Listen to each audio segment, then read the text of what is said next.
morning, church, and welcome to our home. My name is Felisha Hersey, and I'm so happy to have you here with us today. Today, we are starting our new series on leading your family well, and I love this series because we truly feel that how you are in your home and what goes on in your home is affecting everywhere you go on the outside. And so today we have a dear friend of ours, Jake Hamilton, sharing with us just his perspective on leading the home. And we did have some audio difficulties this week through the interview, so I just ask that you please bear with us because we truly felt that this content was so rich that we felt like we needed to get it out to you. My ladies, we are doing our women's small group next Wednesday, May 1st it starts. If you haven't signed up, go on our website today and do so. And next week, May 1st, we are doing our online and our in-person at the Car Museum. So we hope to see you there. Let's go ahead and throw it to worship.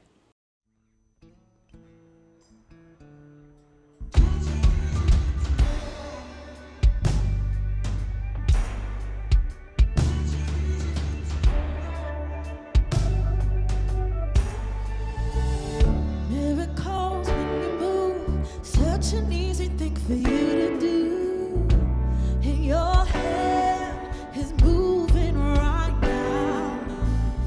You are still showing up at the tomb of every Lazarus, and your voice is calling me out. And right now, I know you're able.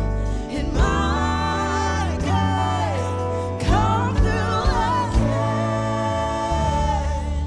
You can do all things. Oh, you can do all things but fail. 'Cause you never lost a battle. No, you never lost a battle. And I know you never will.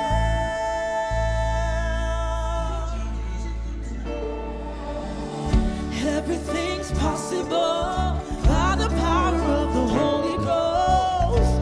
A new wind is blowing right now, breaking my heart and soul, taking over like a Jericho.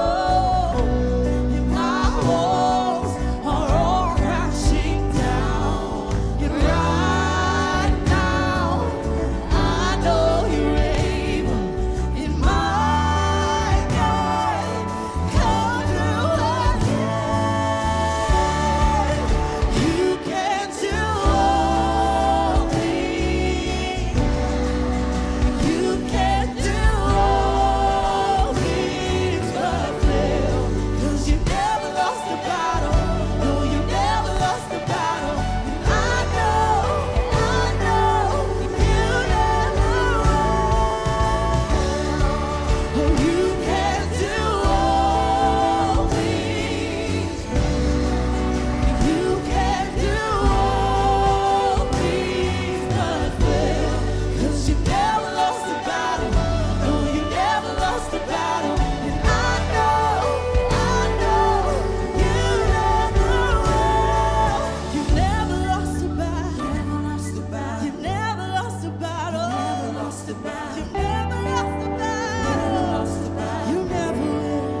Hey, Champion family, today I want to introduce someone to you who means the absolute world to me and my family. If you don't know who he is, he's first and foremost, he's a husband, he's a father, he's been a church planner, he is a passionate worshiper. That's maybe where a lot of us got introduced to him.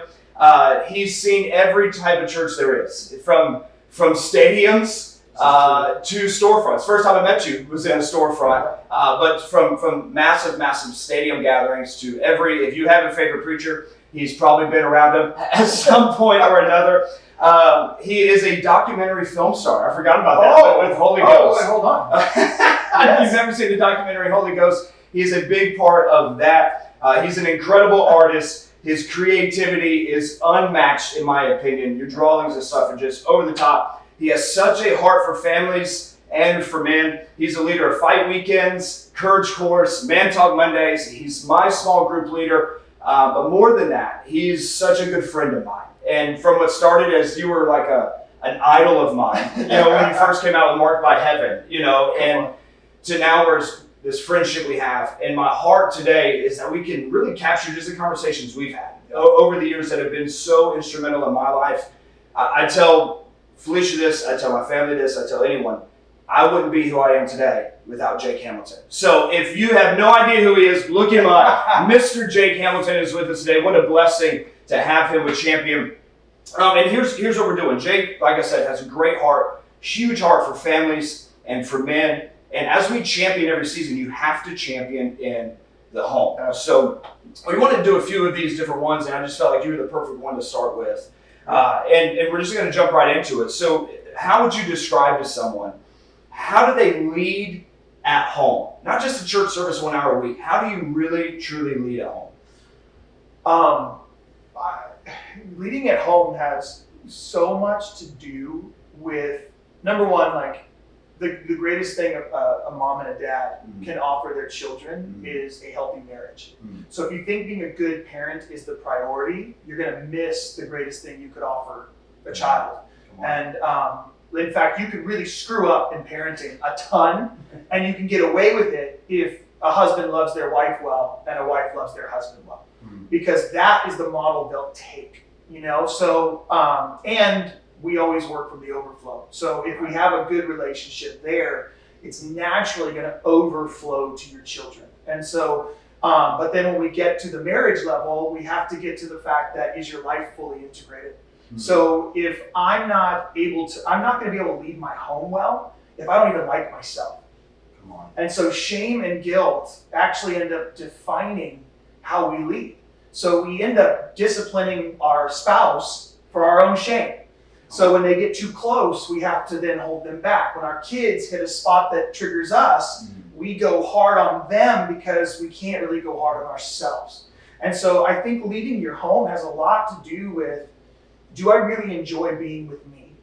Do I have a fully integrated whole life? 1 Thessalonians 5, I'm whole body, mind, and spirit. Am I leading in a way that actually I enjoy me in this space? If you feel like a really crappy dad and a really crappy husband, a really crappy wife, a really crappy mom, you're not going to lead your home because you already feel like you're anything you try is coming from deficit. And it's so hard because we want to start with, give me the parenting tips. Give me the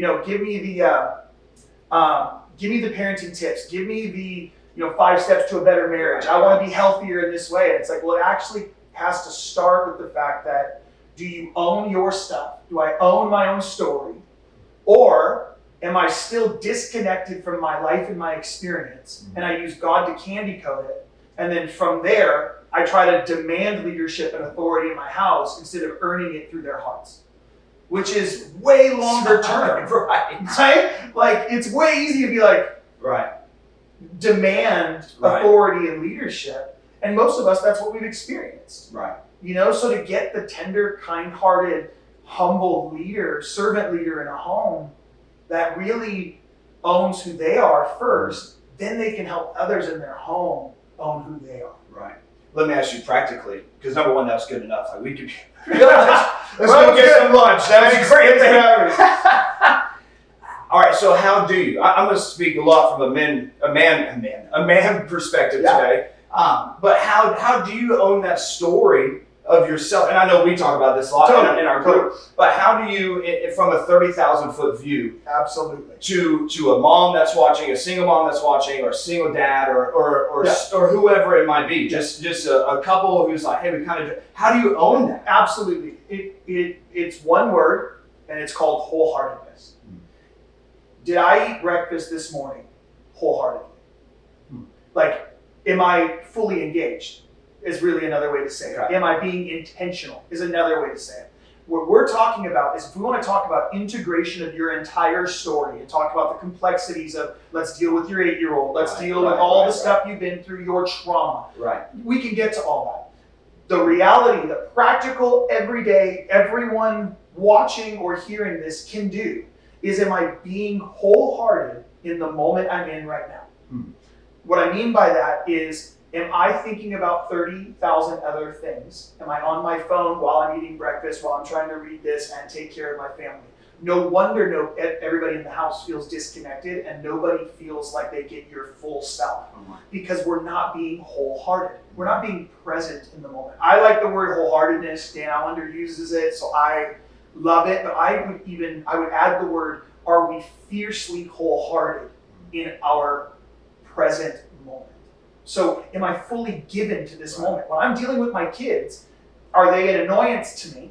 If I'm being honest, and genuinely, I think we need to be honest. Because if you don't, you get shame and guilt. But if I can say out loud, I am not giving you my best right now.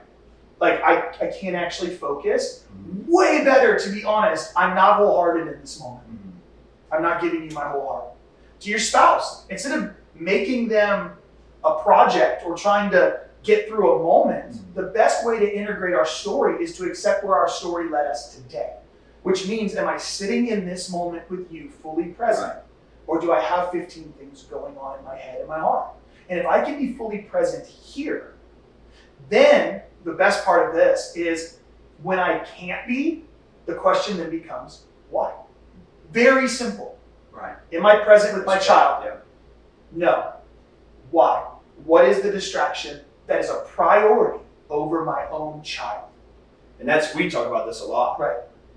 And that's different, especially if you're the provider in the home. Right. Not an excuse. No, absolutely. But it's a reality. But at the same time, you are choosing one or the other. Well, and it's about boundaries, right? Because if I let my work, so if I tell my wife I'm going to be off at 5, I tell men this all the time, so this is it, which is a sucky thing to tell them. But it's I'm like, if you tell your wife you're done with work at 5 and you're still doing work at 5:15, you're a liar.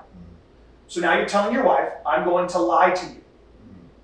And we have 1,000 reasons we can justify those 15 minutes. Absolutely. Right? 1,000 reasons. Right. But the truth is, the reason I can't engage is because I'm so fearful of money, because fear is the root system of all of these disconnections. Fear and trauma is the root system. So I'm like, in the name of providing, you don't get my whole heart. So now providing is more important than your child getting your whole heart. Or whatever it is in our lives, just whatever that is. And then we talk a lot about this, but the language of following the thread. Right. So if I'm sitting with you and I'm trying to be wholehearted, trying to be really engaged, wholehearted with you, and I'm not, number one, I can be honest about that. I'm really sorry. I'm actually not giving you my whole heart right now, and I want to. Just saying that will bring you right back into the space, by the way, because humility always brings the presence of God, right? So whenever we humble ourselves, He always shows up. So we humble ourselves in that moment. He shows up. We feel connected, but now I can explore, what was I determining in that moment is more important than you? And if I do that, then I go, let's say it's work, whatever, Then I go, oh, crap. Or you know what? No, let's make it really personal. My family's traveling today. I'm really distracted by my family. It sounds like a good thing, but it's actually rooted in probably some fear. Are they not going to be okay? Can I not protect them? What's happening? Then all of a sudden I'm controlling. If I follow those things back, I can find my insecurities. I can find my trauma. I can find my disconnection to the moment. And then I can do the work of engaging with it and all the other stuff from it. But real practically, am I wholeheartedly sitting and enjoying the nerd, I said breakfast originally, am I enjoying the fact that I can sit and have a bowl of cereal and like be fully engaged with the nourishment and provision that this is bringing to my body? Or am I shoving it into my face, trying to get to the next thing? Right. Which means I'm doing nothing with wholeheartedness. Man, that's so good. And I know you love the word, the wholehearted. For me, it's that intentional. Right, that's exactly what it is. Am I being intentional? And the following the thread of, hey, what are these things that are off? Because and correct me if I'm wrong in this, I feel like it's then we can bring those things to Jesus and be like, why do I feel this? And not that he should. Right. I don't want to say not that he's going to take it away because that could be construed. Right. But it's then he can deal with it. Then you're inviting him into the situation. Right. But I think what's more difficult is bringing it to the person you're sitting with. Oh, being honest with him. That's right. I love that. See, because the point is, we've now candy coated so much of Jesus' language that we end up going, I don't have to bring it to you. I'll just go bring it to the Lord. Right, and then have it, because isn't that, I would say it's almost like pride. 1,000%. Because instead of just admitting to you, right, hey, I'm putting something else before you right now, right, and I hate it, that's so good. Because I can be like, oh God, help me with this, but if I don't bring it to my wife, my kids, my friends, whoever, that's so good. Right, because in that humility, he invades. That's where he actually does the work, which is why most of our prayers are just saying it out loud. Like, right? Like, we're trying to have really great religious language, but really most of it is just saying out loud the thing that the deepest, probably most difficult thing I'm actually experiencing, and just saying it out loud allows it to be released, and I can be fully focused with my whole heart. Right. You know? That's so good. All right, so and maybe we hit on this, maybe there's more. The next thing is, what do we need in our homes that we don't realize we need? And that might be the wholeheartedness, because that's missing. I don't know, and I'm not judging anybody that's with us watching, but I don't know anybody who's doing that super well. No, right? And I'm not doing that super well. When you're talking, I was like, crap. Yeah, exactly. Yeah, but I feel the same way, because I'm going like, that's what's so hard is I think maybe we can add to it in that question by going, get rid of all your finish lines. Like, get rid of all your markers for success so that you can actually just be in the journey for the next 60 years and know that the journey is actually good enough. If you need a finish line or some sense of accomplishment in order to feel successful, you're probably just going to feel like a failure the rest of your life and live in disappointment. Because there's no arrival in your marriage or in parenting. I mean, literally, we talk about this a ton with marriages, but it's like, marriage is a covenant, but each season of your marriage requires a new contract. It requires a new contract. So you have a kid, new contract, new job, new contract, new house, new contract, new whatever. You just re-up the contract. Like, what is this season bringing? And how do we do this well? And it's the same with kids. It's like, what they needed it for, they don't need it at 16. Right, so it's you're redoing contracts constantly in the house. And there's a sense of, when I get rid of the finish lines, like, now I'm a good, like, what person is walking around going, and I am the greatest parent on earth? I've really arrived in parenting. I feel like I've really got this on lock. You know what I mean? Anybody who says that clearly doesn't have teenagers yet, and it's totally fine. It's like, so people know you have 3 teenagers. Your daughter just turned 18. Right, my daughter turned 18, and my son will turn 16 real soon, this next week.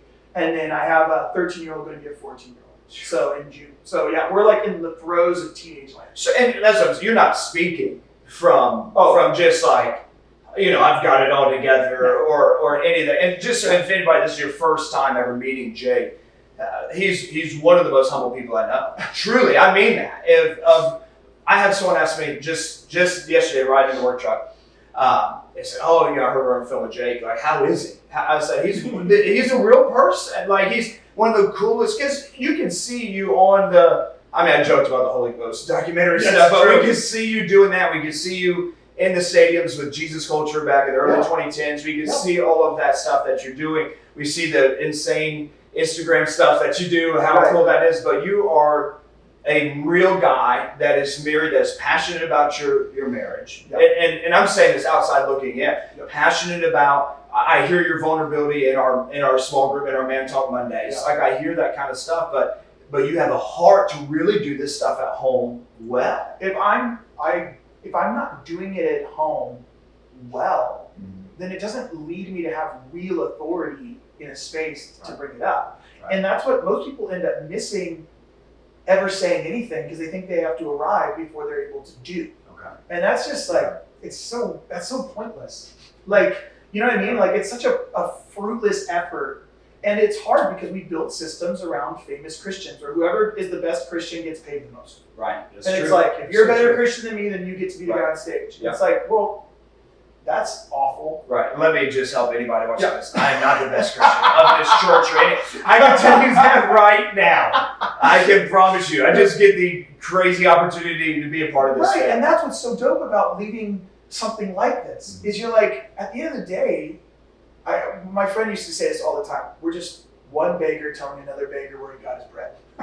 And I'm like, I love that. You said that at the fight weekend. Yeah. I love that. I And just- that's offensive to some people. It was, remember at fight, it was it's offensive. Like, people just honest like that offends me. Right. But it's so true. I mean, I don't know. I don't want to just read what you're saying, but I love that, because you haven't arrived, and everybody is in this journey. So let me ask you this, kind of just teeing off of that. Yeah. What do we say to the person who says they've screwed up too much? They've blown it at home. Yeah. You're right. Okay. Yes, you did. Like number one, glad you see it. So yeah. To be honest with you, I'd rather have a dude who walks up to me and goes, dude, I have blown it. Yeah. Totally trashed everything. Tanked my marriage. Sucked with my kids. I go, dude, step one, grieve. Come on. I was about to say, give me practical stuff. Grieve is if you're not going to be moved to tears by it, you're telling on yourself you're not vulnerable yet.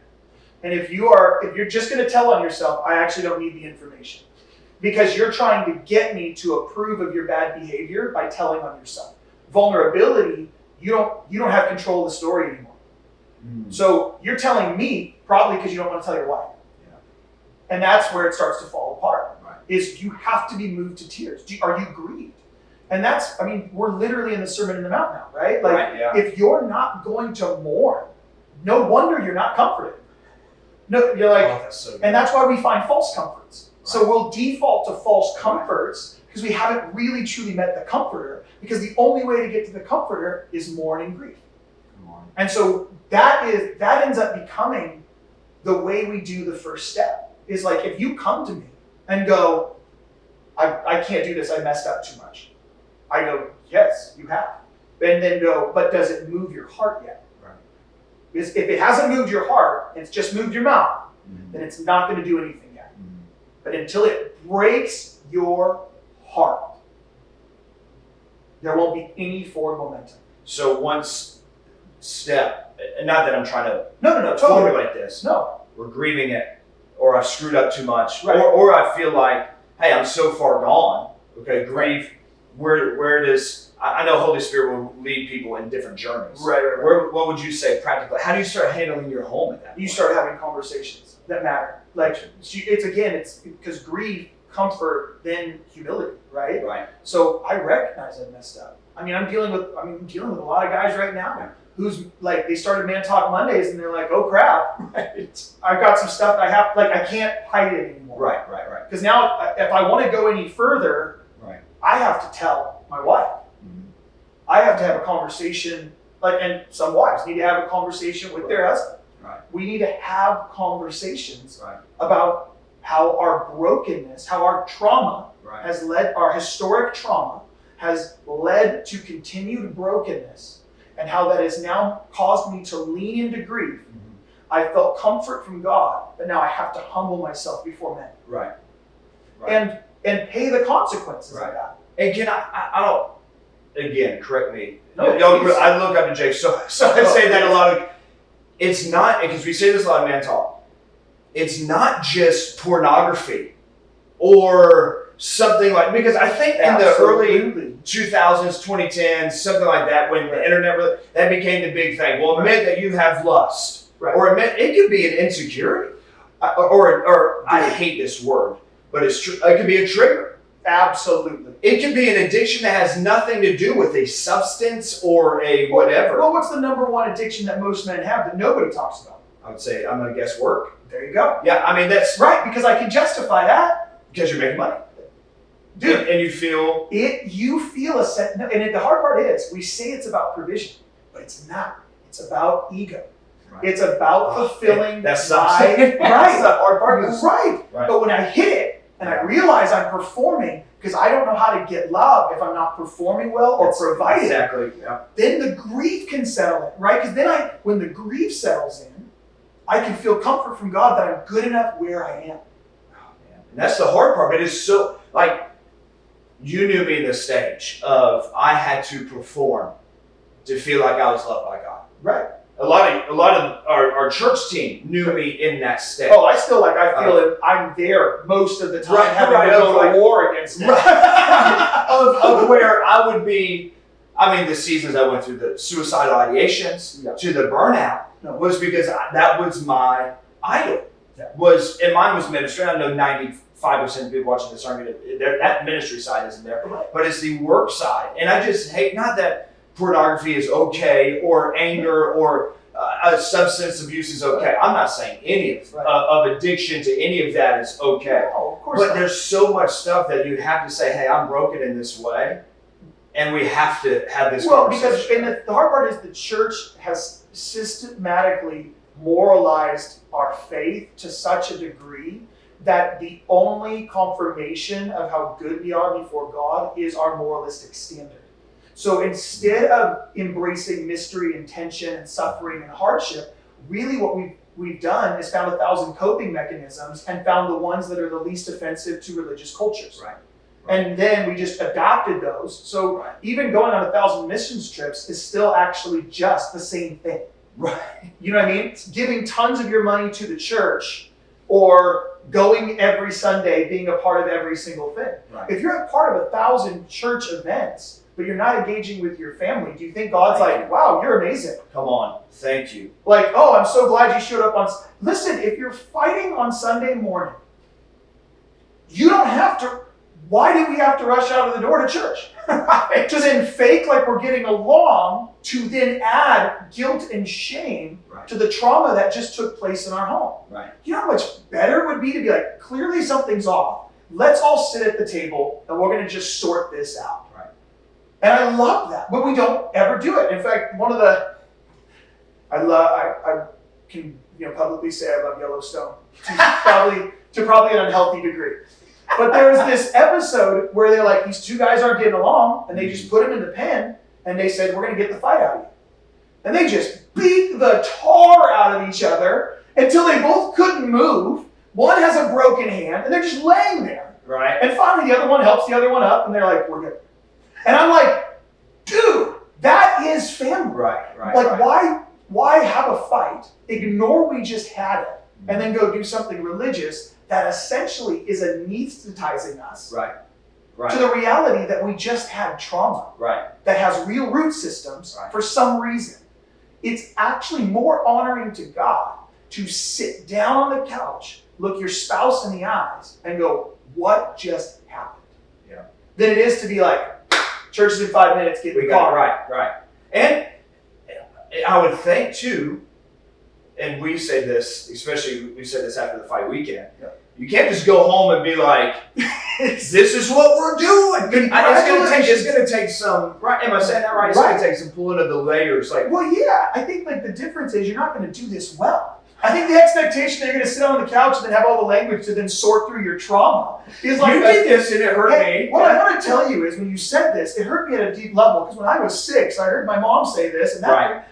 We're not, no. Now let's go get some Taco Bell and just and watch Yellowstone. Yeah, exactly. We're good. It really is just, it's listening to the other person. One of the best, super practical, is the tool, the comfort cycle in the book, How We Love. So I mentioned that a ton, probably in everything we do. That engagement of active listening, understanding how you hear someone, using it as a really stupid tool at first, and then when you get comfortable with it, you end up utilizing it differently. But to be able to sit in your trauma is actually one of the best things. Like, even if you have no language, just to say we're not going to ignore that this just happened. We're going to honor our dysfunction. And in that honoring of this hard place, we're not going to know what to do. We're just going to sit in it. Nobody wants to do that. No, God no. Right. But it's actually the most holy thing you can do in your house. Because I'm not going to bypass your trauma for my comfort. Right. I don't need you to be here's the big statement. I don't need you to be okay so that I'm okay. Which is just codependence. Right. So what I want to do is just sit in the fact that that sucked. We don't need to talk. Right. If there's something that needs to be said, you can say it.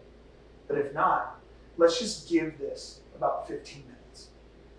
Let me ask you this: is there safe barriers you feel like you need to put up where someone who is trying to do this, and I'm kind of setting up this kind of false scenario, but someone's trying to do this and there's already so much under the bridge between them, it could cause another trigger of, well, if we don't want to talk about it, or we don't want to do it, then you're wanting to leave me, or you're wanting to do this. Right. Do you set up barriers, or do you just kind of be like, hey, my heart is for you 1,000%? Well, it's the tools, right? So that's why I would say get a hold of a tool like the Comfort Cycle from How We Love, book by Milan and Kay Yerkovich. We'll tackle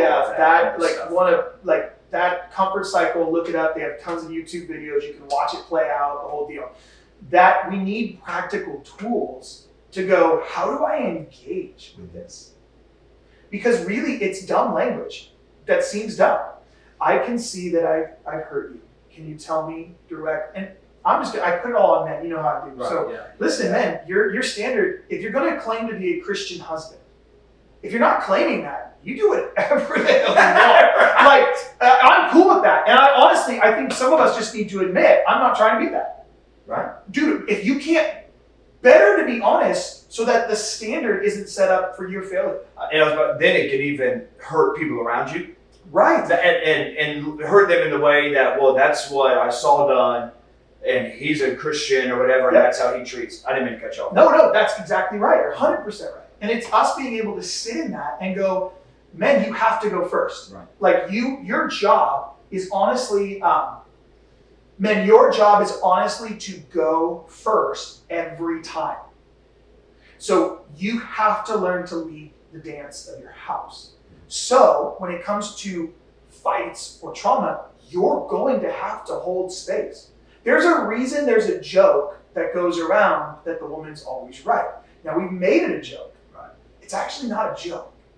It actually isn't either or. It's not the woman's always right and the man just needs to be totally shut down and just accept that. It's really, the woman gets the privilege in the marriage household of God.